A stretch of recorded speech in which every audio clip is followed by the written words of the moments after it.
Hello everybody, welcome to Manfred Plus Magic. Today we have a deck tech ranging from $120 to about $170. Kind of like, I don't know, it's a little bit more expensive, but it's also like not like the most expensive thing in the world, but it's also not budget. So it's kind of like an in-between kind of deck, and a lot of these cards I kind of just picked up along the way, along my journey. So without further ado, here is my Klothys God of Destiny Beast deck. Klothys can be a pretty brutal commander, and you can consistently get her out by turn 2 or 3 without fail, and she starts wreaking havoc the moment graveyards start filling up. Not only is she dealing damage to all of our opponents, but she's exiling their graveyards at the same time.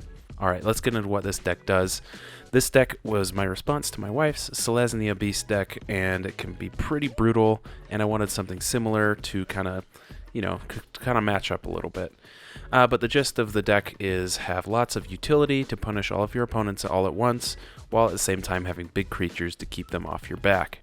Since Klothys consistently deals damage to everybody, you'll bring your opponent's life totals down as a whole and take down, all of them slowly but surely. I've broken everything up into different categories so we can see things a little bit more clear. Let's start with ramp. There are only 5 artifacts in the whole deck, and here are 3 of them. We've got Sol Ring, Altar of the Pantheon, and Nyx Lotus. Sol Ring, self-explanatory, is great. Altar of the Pantheon, each color and each combination of colors is increased by 1, and if it taps for any color, and also gains you a life with, Klothys out on the battlefield.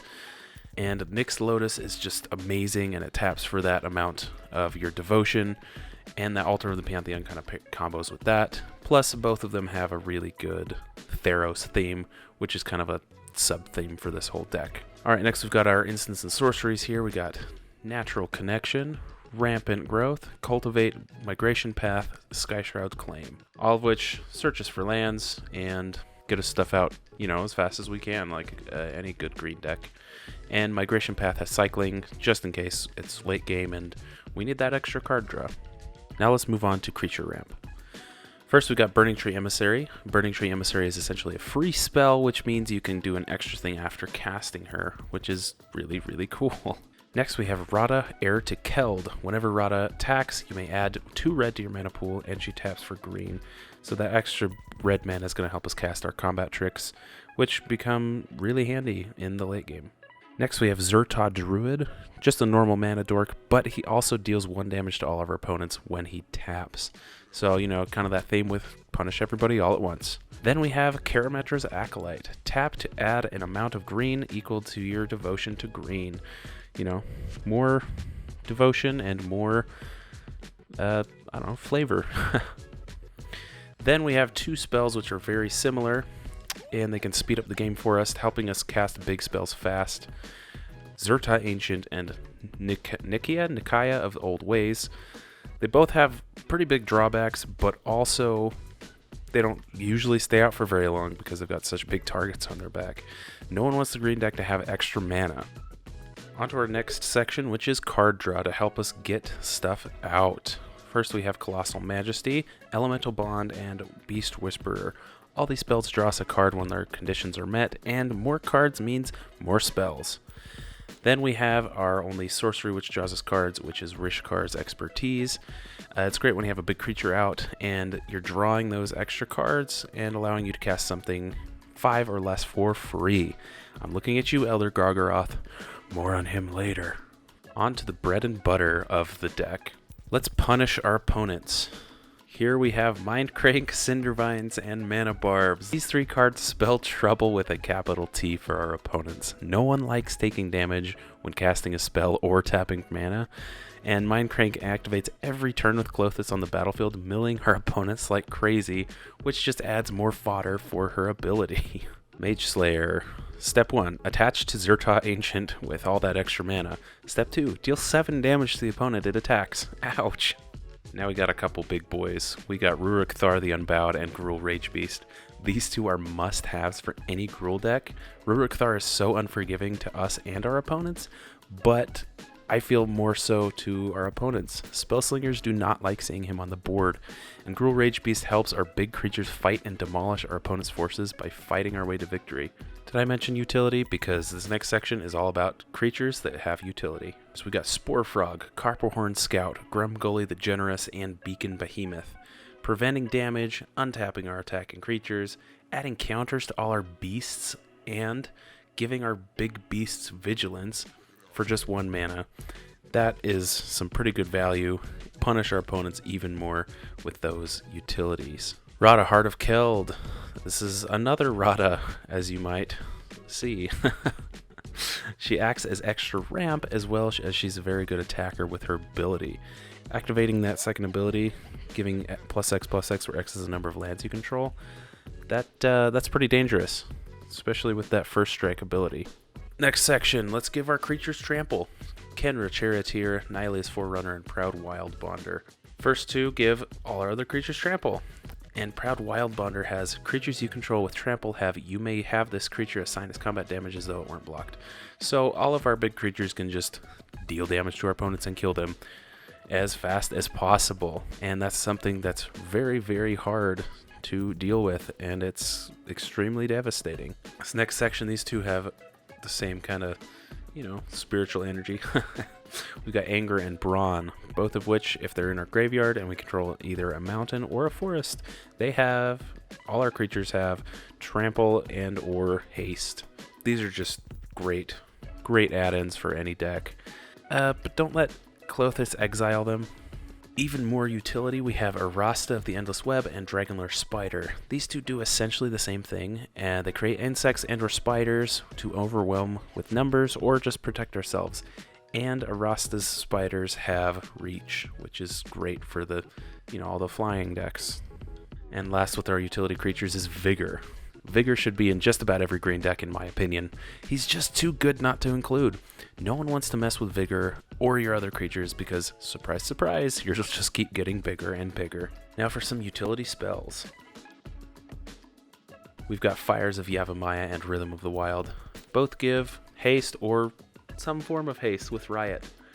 So extra counters or haste, and creature spells you control can't be countered. For the early game, we have Once Upon a Time. Once Upon a Time, if it's the first spell you've cast, you can cast it without paying its mana cost. Look at the top 5 cards of your library and reveal a creature or land and put it into your hand.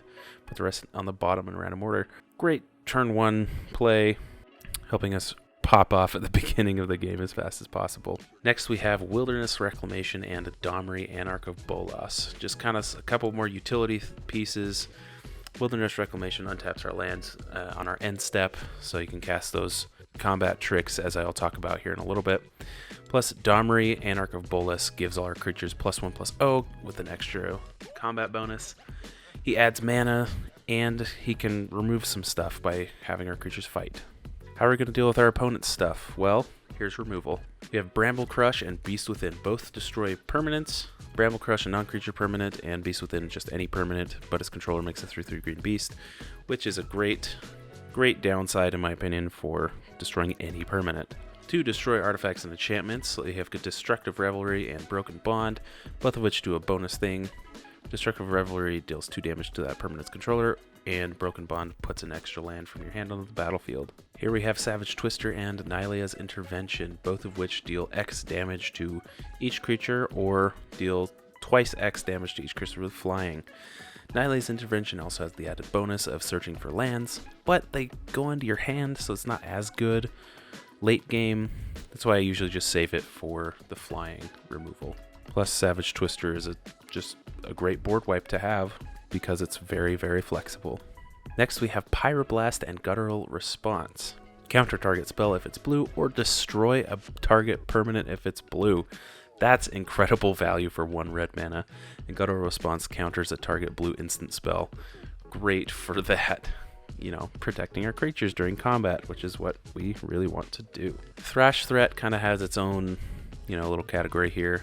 It's quick removal, or it's an extra 4/4 beast with trample if you need it in a pinch. Alright, I keep talking about these big boys. These are our heavy hitters. Terra Stomper, Thunderfoot, Baloth, and Impervious Great Worm. Terra Stomper can't be countered, and it's got trample, and it's an 8/8 for 6 mana. Great. Thunderfoot, Baloth, trample with 5/5. As long as you control your commander, Thunderfoot Baloth gets +2/+2, and other creatures you control get +2/+2 and have trample.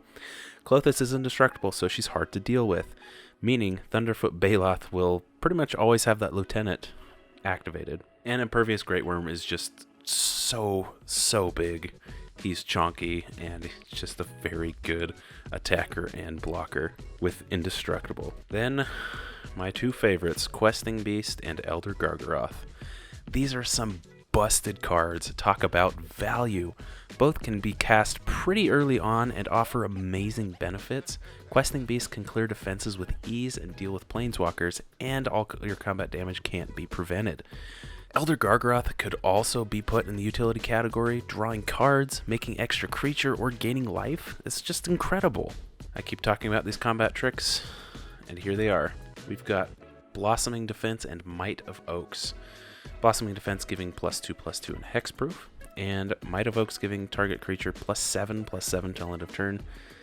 Might of Oaks is just kind of an underplayed card. It's just crazy how much you can get out of that one instant.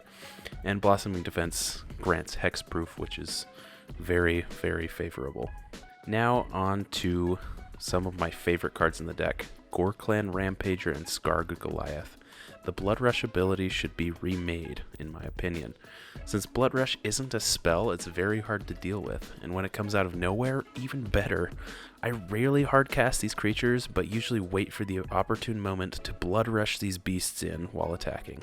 And last but not least, here are our finishers. Embercleave. Another type of utility we see in this deck, and it can also be a combat trick. Embercleave can wipe out someone or something with ease, and it's very, very unexpected most of the time. In our last three, we've got Overrun, Triumph of the Hordes, and Finale of Devastation. Overrun, creatures you control get +3/+3 and gain trample till end of turn.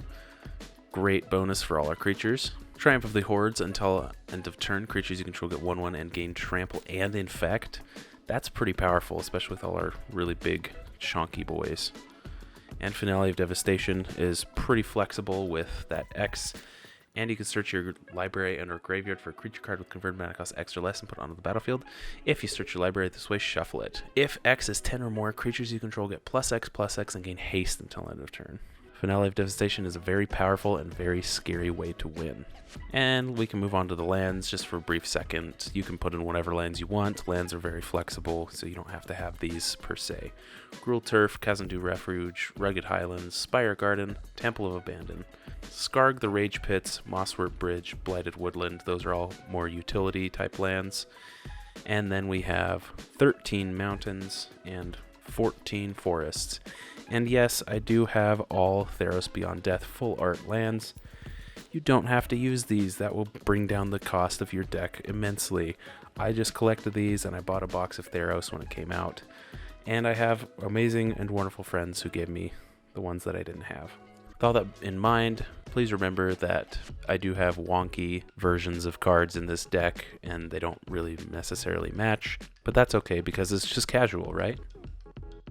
Thank you so much for joining me today. Remember to hit that subscribe button and click like and ring the bell so you don't miss any more episodes every single Thursday. Make sure that you join us in the comments to make a great community where we can get together and have fun and learn more about Magic and have fun with Magic. Thank you so much for watching, and we'll see you next Thursday.